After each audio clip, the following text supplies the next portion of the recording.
Hallo Freunde des gepflegten Ladespaßes und herzlich willkommen bei Speicher elektrisiert. Der große Schnellladetest des Škoda Enyaq.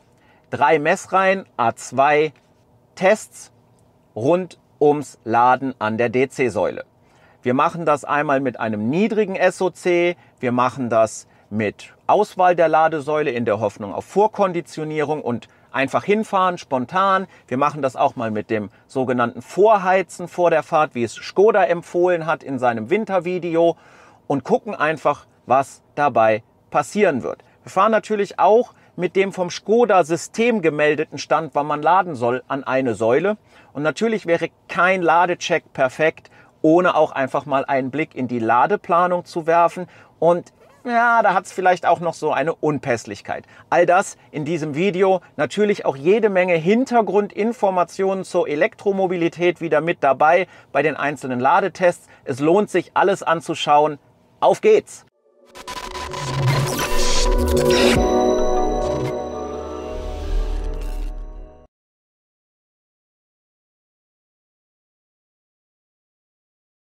Der allererste Test, den wir heute machen, der führt uns an den Ionity Charger im Heidiland. Und ich gebe, um einen Optimalwert zu bekommen, auch diesen Ionity Charger als Ziel an und lasse ihn, sofern er es denn tut, den Akku vorkonditionieren. Wir sind in Heidiland oder an der Raststätte Heidiland angekommen und wie ihr seht, wir haben noch 7% im Akku und ihr seht sogar 7%. Škoda kann nämlich beim Enyaq neben dem kleinen Batteriesymbol auch Prozent anzeigen, macht das aber erst ab 10% oder weniger.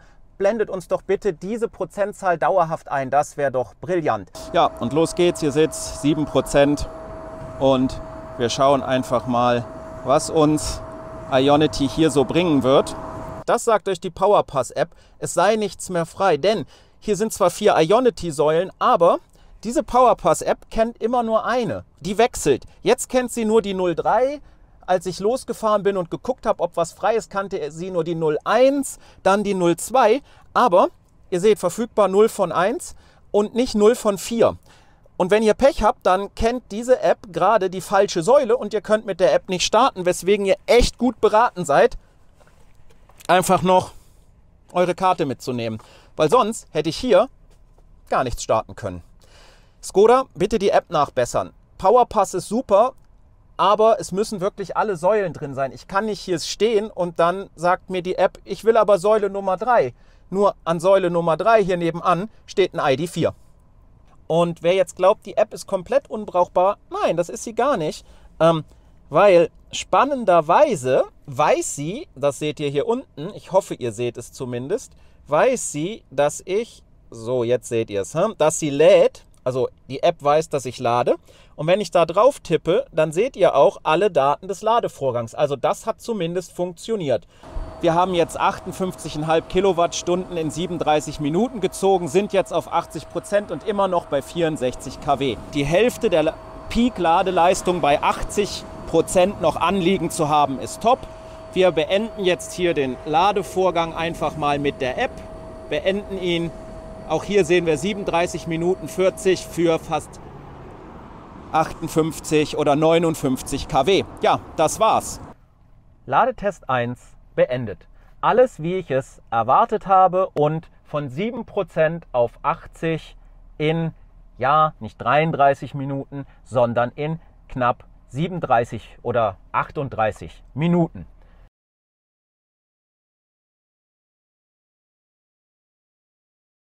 Zeit für Testfahrt Nummer 2. Diesmal die gleiche Säule, allerdings ohne Vorselektion in der Navigation, sprich das Auto dürfte nicht vorkonditionieren. Ich habe versucht, die gleichen äußeren Umweltbedingungen herzustellen. Heute haben wir 10 Grad statt 8 Grad, nicht ganz, aber ihr seht, auch jetzt sind wieder nur 24% im Akku. Ich starte wieder bei mir zu Hause und dementsprechend sollten wir auch wieder grob irgendwo mit 7% ankommen. Aber halt, sollten wir wirklich nur mit 7% ankommen? Denn ohne die Vorkonditionierung, so meine Erwartungshaltung, müsste etwas mehr im Akku übrig bleiben, da es die gleiche Strecke bei annähernd gleichen Wetterbedingungen und gleichem Akkufüllstand ist. Wir sind in Maienfeld am Heidiland angekommen. Ich habe sogar den gleichen Charger wie beim letzten Mal erwischt und ja, wir haben mehr im Akku. Wir haben 9%. 9% zeigt er uns an, statt 7% beim letzten Mal. Und wir haben wieder 8 Grad vor Ort. Also fast gleiche Bedingungen, auch fast gleiche Bedingungen beim Fahren. Und scheinbar war irgendetwas bei der letzten Fahrt anders. Und ich hoffe, es war die Vorkonditionierung des Akkus. Doch jetzt schauen wir mal, wie schnell wird er hier aufladen, wenn ich ihn anstecke. So, da geht's los. Auch die Säule sagt 9%. Und warten wir doch mal auf den ersten Wert, den wir hier bekommen. Draußen, wie gesagt, 8 Grad und startet wie beim letzten Mal mit 69 kW. Warum bekomme ich nicht immer 125 kW Ladeleistung bei einem Škoda Enyaq, wenn ich an der Säule stehe? Kann natürlich 1000 Gründe haben. Ich lasse mal alle anderen, wie die Säule kann es nicht liefern, weil sie nur 100 kW hat oder es liegt zu viel Last auf allen Säulen und das Netz drumherum gibt es nicht her. Das lasse ich alles mal weg. Reden wir nur über den Akku hier und wie der lädt. Weil da gibt es, glaube ich, immer noch Missverständnisse, auch wenn ich das schon in vielen Videos gesagt habe. Stellt euch den Akku einfach vor wie ein Bierglas. Wenn das Bierglas leer ist, könnt ihr richtig kräftig reinschütten und es wird nichts überlaufen. Das geht so ungefähr bis 40–50% von dem Bierglas. Wenn das halb voll ist, fangt ihr an, das Bierglas schräger zu halten, langsamer zu gießen. Und ganz zum Schluss, wenn der Schaum schon oben steht, dann gießt ihr ganz, ganz langsam nach. Das heißt, die 125 kW Peakleistung, die euch der Händler gesagt hat für diesen Škoda Enyaq, die erreicht er nur in einer ganz engen Bandbreite und zwar, wenn der Akku besonders leer ist. Dann kann er diese Energiemenge auch wirklich aufsaugen wie ein Schwamm oder wie das Bierglas. Ergo, fahrt, wenn ihr auf die Langstrecke geht, den Akku leer. So wie ich es getan habe, auf 7%. Oder wenn ihr euch noch unsicher seid, auf 10%. Der Enyaq, der bekommt übrigens im Navi schon so bei 20% das Flattern und fängt an, eine Ladesäule einzuplanen. Da rate ich euch übrigens von ab. Fahrt nicht mit 20% an die Säule, fahrt noch 10% raus. Wenn ihr dann ansteckt, dann ladet ihr auch wirklich Peak. So, das geht ungefähr bis 30–40%. Dann wird die Ladeleistung runtergehen. Einfach weil, denkt ans Bierglas, der Akku voller wird und sie reduziert sich immer weiter. Und ungefähr bei 80% bei so einem Akku, darum laden wir bis da, ist der kritische Punkt erreicht. 80% vom Akku ladet ihr so schnell wie die letzten 20%. Das ist ungefähr die Faustformel. Die 80-20-Formel gilt halt auch hier. Die 80 ist erreicht. Wir laden noch mit 65 Kilowatt wie beim letzten Mal. Wir haben 57 Kilowattstunden in 36 Minuten geladen. 1 Minute schneller als beim letzten Mal. Zeit, den Ladevorgang hier auch dementsprechend jetzt zu stoppen. Ein durchaus spannendes Ergebnis. Denn diesmal konnte er den Akku nicht vorkonditionieren. Er wusste nicht, dass ich an die Säule fahre, weil nicht im Navi eingestellt. Und trotzdem von 9 auf 80% in 36 Minuten.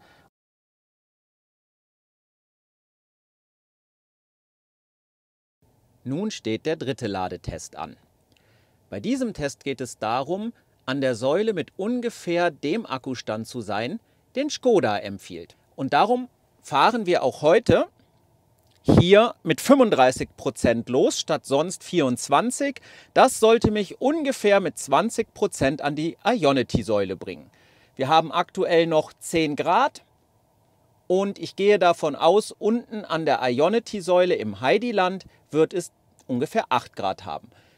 Auch jetzt gebe ich die Säule als Ziel ein, denn schließlich geht es ja darum zu schauen, ob die Vorkonditionierung des Akkus funktioniert. Fast hätte ich es vergessen, euch zu zeigen. Hier seht ihr, die Navigation ist auf die Ionity-Säule am Heidiland eingestellt. Ihr seht, ich bin mit 17% hier angekommen. Die 20 habe ich nicht ganz geschafft. Wir haben relativ viel Wind auf der Strecke und das hat halt einfach etwas gebraucht. Und auch jetzt starten wir mit einem guten Wert bei 71 kW. Reichweitenerhöhung oder schnelleres Laden durch Software-Update. Das klingt ja zunächst auch erstmal ziemlich fantastisch. Es wird ja schließlich nichts an der Hardware, an der eingebauten Technologie, am Akku oder am Motor geändert. Doch wenn man etwas länger darüber nachdenkt, wie heutige Autos funktionieren, dann ist das nicht verwunderlich. Nehmen wir zum Beispiel die Erhöhung der Ladegeschwindigkeit. Momentan können wir mit maximal 125 Kilowatt Leistung laden an diesem Auto. Diese Begrenzung kommt aber nicht vom verbauten Akkupack. Der könnte mit höheren Strömen umgehen. Diese Begrenzung hat VW in das Auto, in die Software, in das Lademanagement programmiert.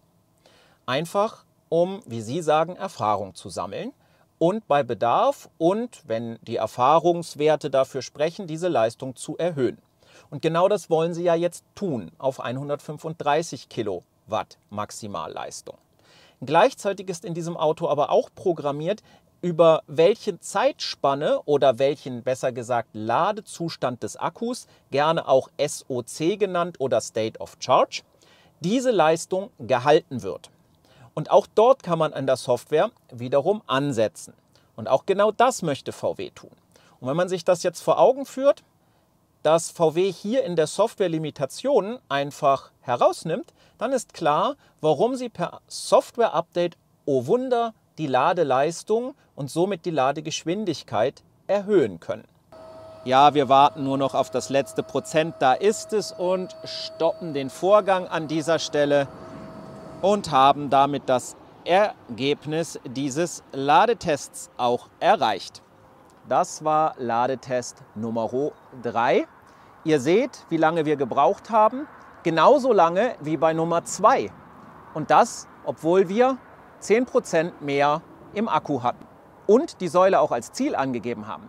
Das spricht jetzt nicht unbedingt für die Vorkonditionierung des Akkus, aber wir wollen nicht vorschnell urteilen. Wir warten natürlich noch die weiteren Tests ab.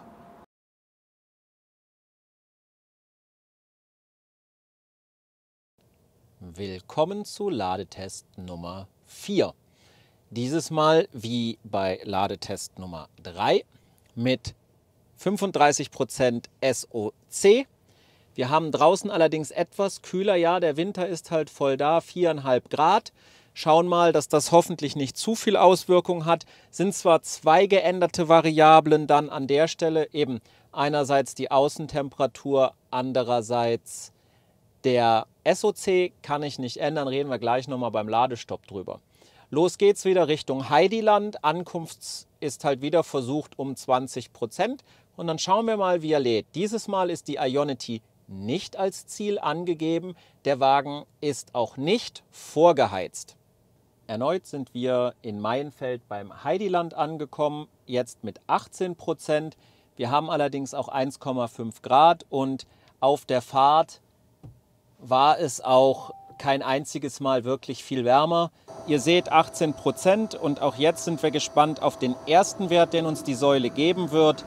Mich würde es Wunder nehmen, wenn es großartig anders ist als sonst, und nein, ist es nicht. Es startet mit 70 kW. Ich hatte eingangs gesagt, es gefällt mir nicht, dass wir zwei geänderte Variablen haben, weil das ist prinzipiell auch für einen Test eher schlecht. Die zwei geänderten Variablen, das ist einmal der Akkustand. Wir laden ja jetzt als bei den ersten beiden Tests mit um die 20%. Die zweite Variable ist die Außentemperatur. Dementsprechend könnte dieser Test jetzt etwas schlechter ausfallen, als er es unter gleichen Bedingungen, nämlich mit 8 Grad, getan hätte. Warum machen wir diese ganzen Tests hier in diesem Video? Es geht um das Thema Vorkonditionierung des Akkus. Wenn der Akku wirklich betriebsoptimal laden soll, dann braucht er eine bestimmte Temperatur. Und diese Temperatur dürfte so bei 30 Grad oder 25 Grad, so genau weiß ich es nicht, liegen. Die hat er im normalen Fahrbetrieb nicht, weil da ruft ihr viel zu wenig Leistung ab, da ihr ja nicht ständig mit voller Beschleunigung fahrt. Damit das Pack richtig warm wird, gibt es die sogenannte Vorkonditionierung. Das heißt, der Akku wird künstlich erwärmt. Ihr selber habt darauf überhaupt keinen wirklichen Einfluss, wie viel Energie für die Vorkonditionierung entnommen wird. Worauf ihr einen Einfluss habt, ist, ob vorkonditioniert wird. Und das geschieht in der Regel über das Navigationssystem in eurem Auto. Wichtig, über das integrierte Navigationssystem, nicht über Google Maps, Apple Maps und ähnliches. Wenn ihr also im Skoda Navigationssystem eine Ladesäule als Ziel angebt, dann sollte er den Akku perfekt vorkonditionieren, um euch das beste Ladeerlebnis zu bieten, nämlich das schnellste. 79%. Diesmal sind wir allerdings auf 54 kW runtergefallen. Und ihr seht es auch an der Zeit, wir sind jetzt schon bei 38 Minuten. Doch ich denke, bei 39 ist spätestens dann Schluss, aber wir sind kurz davor, auch hier fertig zu sein. Und da sind wir fertig. Zeit, den Vorgang zu beenden. Erklärbar ist es einerseits wahrscheinlich über die Außentemperatur, die jetzt doch irgendwo bei 1 bis 2 Grad liegt. Und trotzdem ist es keine so große Abweichung zum Test Nummer 3. Da waren wir von 17 auf 80% ja in 36 Minuten. Jetzt sind wir von 18 auf 80% in 38 Minuten. Der Unterschied ist nicht allzu signifikant und liegt wahrscheinlich tatsächlich in diesem Fall an der Außentemperatur.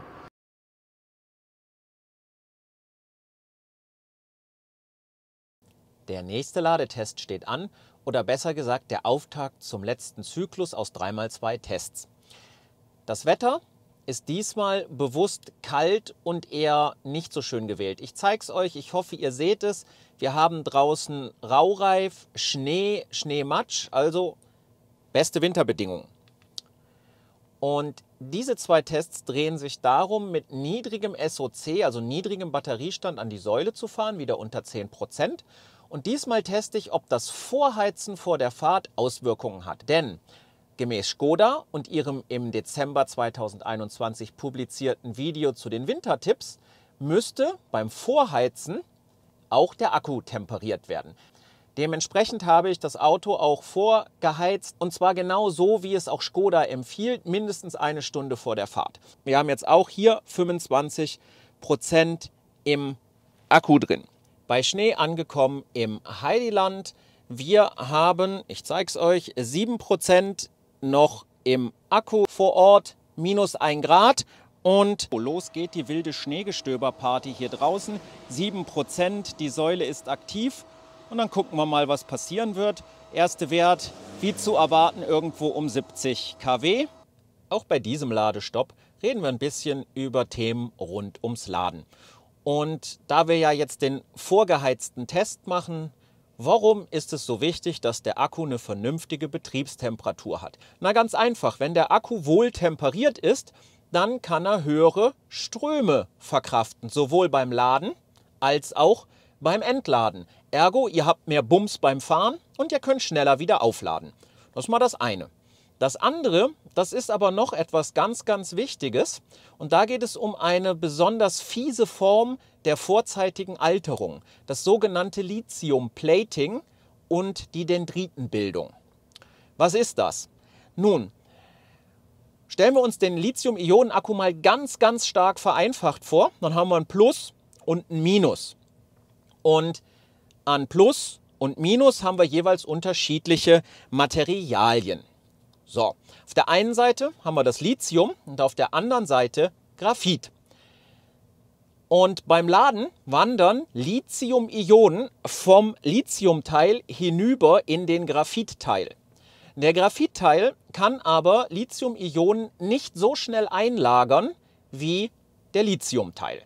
Und wenn die Lithium-Ionen schneller herüberwandern, als die Graphitseite das einlagern kann, dann kommt es zum sogenannten Lithium-Plating. Dann wandeln sich Lithium-Ionen in metallisches Lithium und lagern sich am Graphit an. Das ist eine ganz fiese und vor allem irreversible Alterung eures Akkus. Eben, sie führt zunächst zu Kapazitätsverlust. Ihr habt einfach weniger Energiespeicher und im schlimmsten Fall zu Kurzschluss in der Zelle. Was begünstigt Lithium-Plating? Wenn man einen Akku mit einem eher höheren SOC, also Ladestand, so ab 50% aufwärts, mit besonders hohen Strömen beim DC-Laden lädt und das bei niedrigen Temperaturen wie jetzt im Winter, wo die chemischen Prozesse für die Einlagerung durch die Temperatur verlangsamt sind.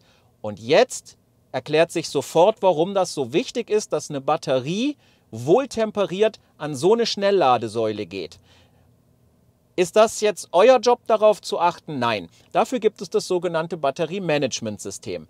Das wird darauf achten, dass möglichst wenig Lithium-Plating entsteht. Gänzlich verhindern kann es das aber nicht. Und wir haben die 80% erreicht. Zum Schluss noch mit 59 Kilowattstunden. 38 Minuten sind vergangen. Damit ist auch dieser Ladetest im Schneegestöber bei ungefähr -1 Grad zu Ende gegangen.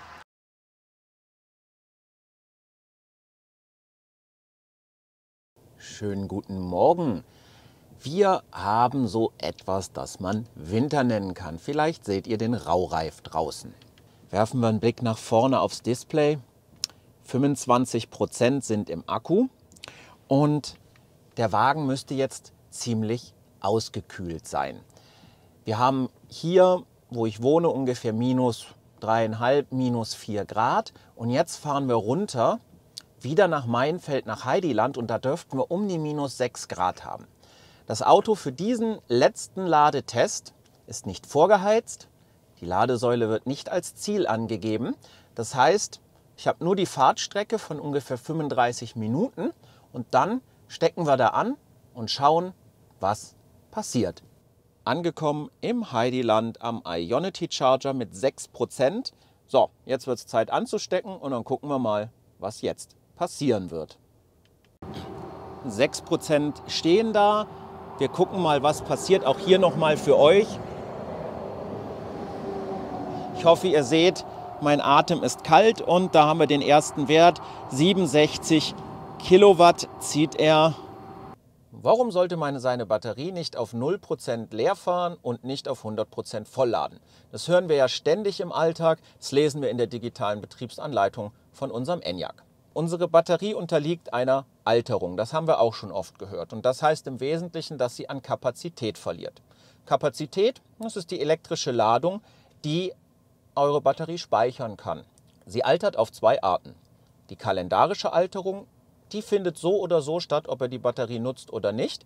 Und das andere ist die sogenannte zyklische Alterung, also die Alterung durch die Ladezyklen. Und hier wird es spannend.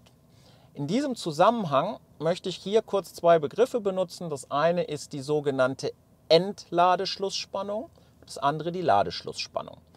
Kommen wir zunächst zur Entladeschlussspannung. Das ist die Spannung eurer Batterie, die nicht unterschritten werden darf, sonst droht die sogenannte Tiefentladung. Wird sie unterschritten, dann altert die Batterie schneller, weil Zellen kaputt gehen können. Im schlimmsten Fall entstehen Kupferbrücken. Kupferbrücken führen zu einem Kurzschluss und die Zelle ist hinüber. Umgekehrt, die Ladeschlussspannung, das ist die Spannung, die nicht überschritten werden sollte. Wird sie überschritten, droht im schlimmsten Fall eine Ausgasung von Elektrolyten, ein Aufplatzen der Zelle. In beiden Fällen aber in aller Regel einfach Kapazitätsverlust, weil die Zelle unbrauchbar geworden ist. Das wollen wir vermeiden. Ist aber eigentlich nicht unser Job. Das ist der Job des Batteriemanagementsystems in eurem Auto und das macht es auch ziemlich gut. Damit wir dort ein bisschen Sicherheitsmarge haben, gibt es übrigens beim Akku die Nettokapazität, die ihr nutzen könnt. Hier 77 Kilowattstunden, doch der Akku hat 82 Kilowattstunden. Die dazwischen liegenden 5 Kilowattstunden sind nicht einfach weg, die sind schon da, ihr könnt sie nur nicht benutzen. Und umgerechnet sind das 94% nutzbare Kapazität. Diese 6% sind genau an diesen Randbereichen unten und oben für das Batteriemanagementsystem als Puffer. Zeigt euch euer Display 100% an, dann hat euer Akku in Wirklichkeit 95, 96% geladen. Zeigt euer Display 0% an, dann sind in Wahrheit noch 3 bis 5% in eurem Akku. Daher auch die Gefahr, wenn ihr bei 0% weiterfahrt, dass ihr ihn dauerhaft schädigt. Ein anderer Grund für Brutto-Netto ist übrigens, weil man so ein bisschen die kalendarische Alterung verschleiern kann. Wenn ihr also jetzt zwischen 10 und 80% nur ladet, dann erhöht ihr diesen Puffer nach unten und nach oben und die Wahrscheinlichkeit der zyklischen vorzeitigen Alterung ist deutlich reduziert. Das ist der Grund für die Empfehlung. Das bedeutet aber nicht, dass ihr nicht mal auf 100% laden könnt. Wenn ihr auf die Langstrecke geht, tut es. Aber dann lasst den Wagen nicht lange stehen, sondern fahrt direkt los, damit der Stress in den Zellen nicht allzu lange so hoch ist. Auch hier haben wir jetzt die 80% erreicht in knapp 40 Minuten von 6 auf 80% dieses Mal. Ihr seht, es sind fast 60 Kilowattstunden geliefert worden. Ja, er hat länger geladen, fast 40 Minuten von 6 auf 80% bei Minusgraden, ohne vortemperiert zu sein. Und das war jetzt der letzte Ladetest. Wir schauen uns nun alle 6 Ladetests auch nochmal in den entsprechenden Diagrammen an und kommen zu einem Fazit. Werfen wir einen Blick auf das erste Diagramm.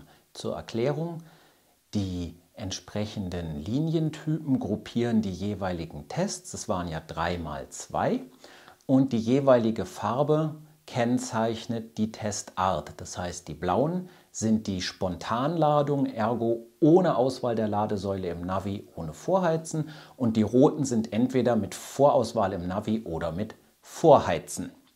Und was uns hier auffällt, ist, dass wir bei einem niedrigen SOC oder Akkustand, also unter 10%, ein sehr, sehr ähnliches Ladeverhalten haben. Der einzige kleine Ausreißer hier ist die Spontanladung bei ca. -3 Grad, wo etwas schlechter liegt. Was uns auch direkt auffällt: Unabhängig davon, ob die Ladesäule das Ziel war oder nicht, sind wir mit einem höheren State of Charge an die Säule gegangen, sinkt die geladene Menge über die Zeit rapide ab. Und jetzt gehen wir über zu dem Diagramm, auf das sowieso schon alle gewartet haben. Und das ist die Ladeleistung über den entsprechenden Akkufüllstand. Und auch hier keine Überraschung. Und wenn wir uns das anschauen, sehen wir, wir haben nur einen einzigen Unterschied. Und der ist bei dem vorgeheizten Akku zu Hause. Dort ist die Ladekurve trotz sehr ähnlicher Bedingungen deutlich besser als die Spontankurve. In den beiden übrigen Testfällen, also die anderen 4 Kurven, hat es überhaupt keinen Unterschied gemacht. Die Schlussfolgerung daraus für mich ist, dass es stimmt: Wenn man die Ladesäule als Ziel hat, wird der Akku nicht konditioniert zum jetzigen Zeitpunkt. Ebenso stimmt die Aussage für mich von Škoda: Wähle ich die Vorheizung zu Hause, sprich ich stelle mir einen Timer, wann ich abfahre, und das Auto wird aufgewärmt, wird auch der Akku gewärmt und sorgt somit auch für ein besseres Ladeergebnis.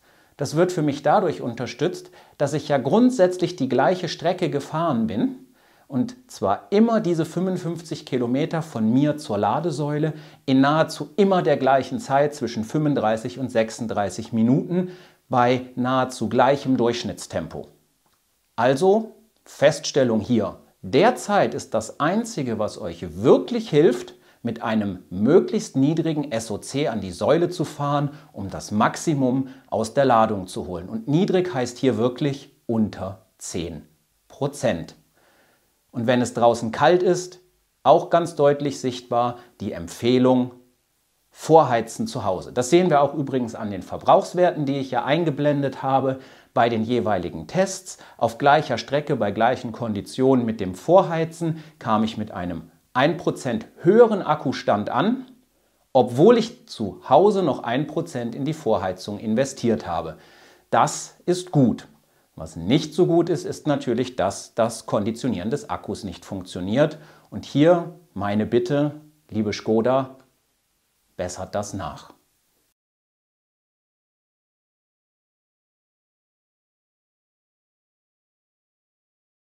Nach diesen vielen Ladetests wird es Zeit für die Ladeplanung. Schauen wir uns kurz einfach mal die Rahmenbedingungen in meinem Auto an, beginnend mit dem Kilometerstand. Ich habe jetzt eine Reichweite von 279 Kilometern und das, wenn wir hier hineinschauen, bei einem Füllstand von 81%. Das 1% kommt, weil ich gerade direkt von zu Hause einen Berg runtergefahren bin. Und mein Langzeit-Durchschnittswert ist 23,7 Kilowattstunden auf 100 Kilometer über fast 3000 Kilometer gemessen. Machen wir die Ladeplanung. Und wo wollen wir denn anders hinfahren als da, wo dieser Enyaq geboren ist, nach Mladá Boleslav? Und es ist logisch, dass wir dahin Ladestops haben werden. Und das zeigt er uns jetzt auch hier. Es sind 3 Ladestops an der Zahl. Wir starten die Route. Wir ziehen hier drüben mal die Ladeplanung auf und wir sehen 3 50 kW Charger. Ich habe das erweiterte Laden mit 125 kW, weil ich auch die große Batterie mit 77 Kilowattstunden Nettokapazität habe. Schauen wir uns doch mal den ersten Ladestop an. nach 225 Kilometern, das ist gut. 54 Kilometer wären dann noch im Akku, das entspricht ungefähr 16%, wenn ich das umrechne. Aber warum lädt er da nur 39 Minuten?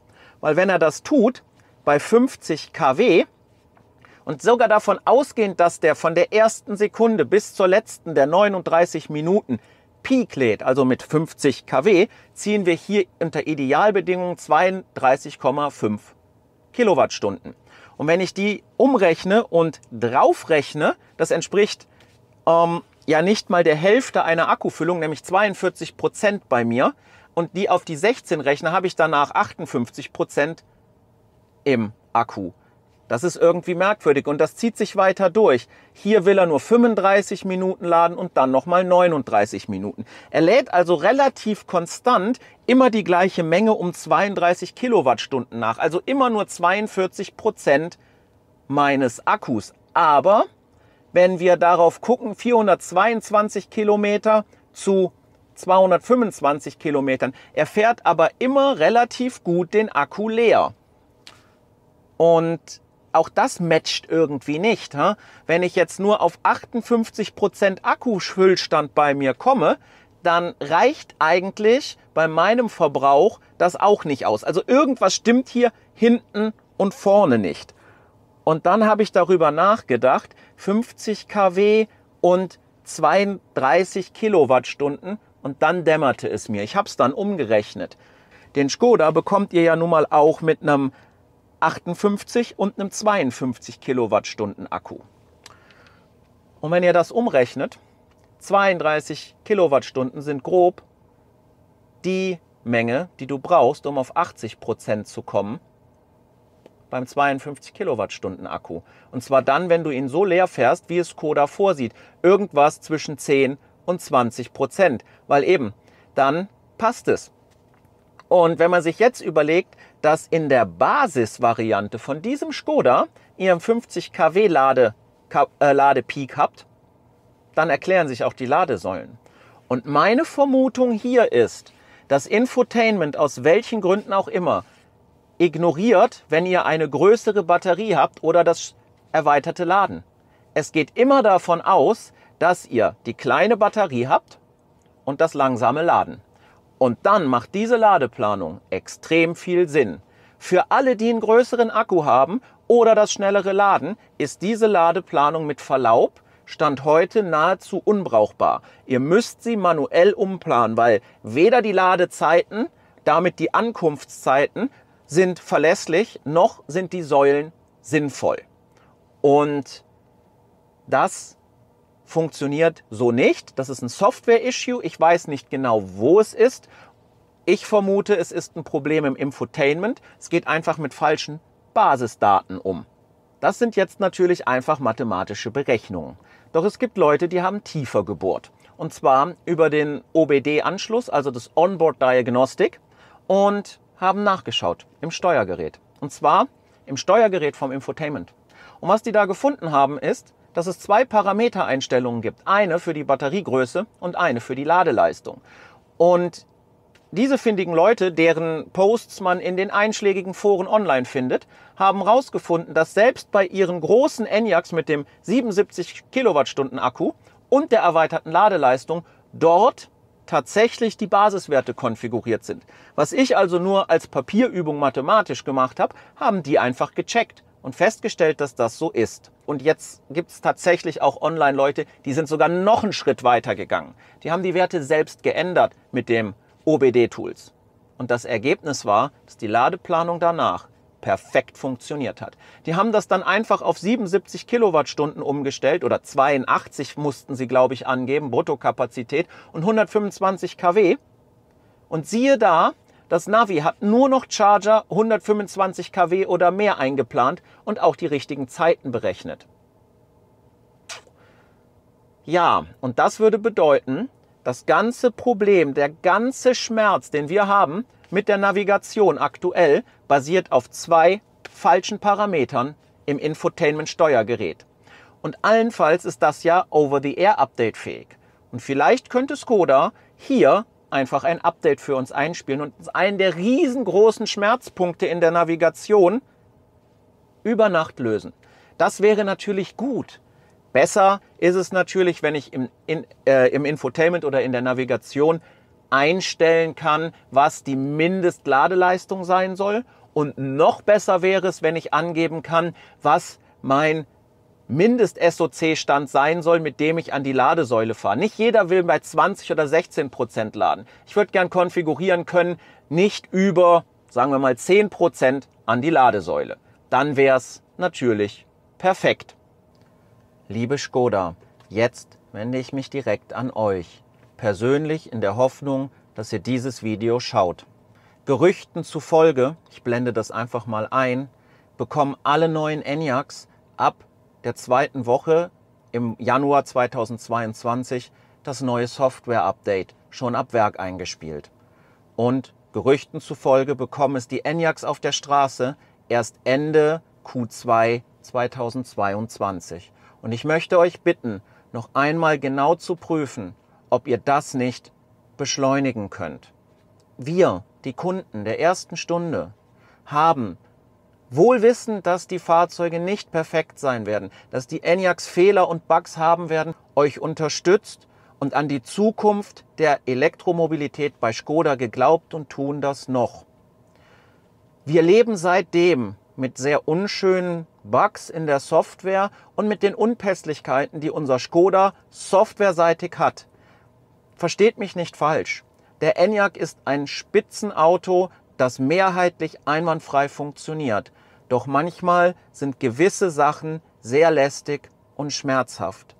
Zusätzlich schenken wir euch schon seit sehr vielen Monaten jede Menge Datensätze aus dem realen Betrieb, damit ihr die Software im Enyaq noch besser machen könnt, unser Fahrerlebnis noch angenehmer gestaltet.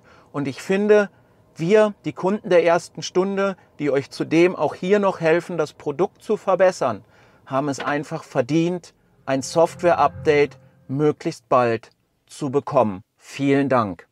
Und auch dir, lieber Zuschauer, vielen Dank, dass du diese Videos schaust und dass du mich unterstützt. Und in diesem Sinne, ich hoffe, wir sehen uns dann im nächsten Video.